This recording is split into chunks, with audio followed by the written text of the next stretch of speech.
Welcome to Not Milk Never Milk. Subscribe if you're lactose intolerant.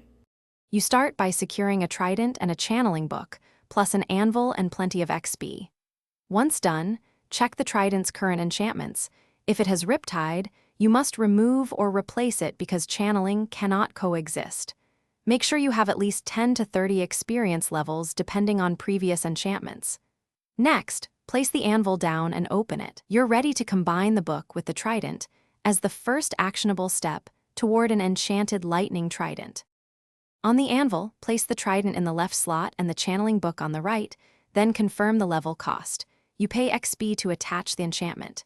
If the trident currently has riptide, either grindstone it off, losing other enchants, or use a new trident to avoid incompatibility. Consider applying unbreaking and mending either before or after channeling to preserve the tool long-term.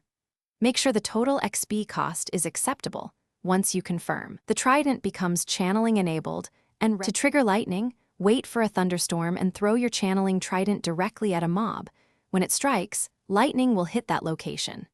Make sure the target isn't in water or waterlogged blocks, and that a true thunderstorm is active. Regular rain won't work.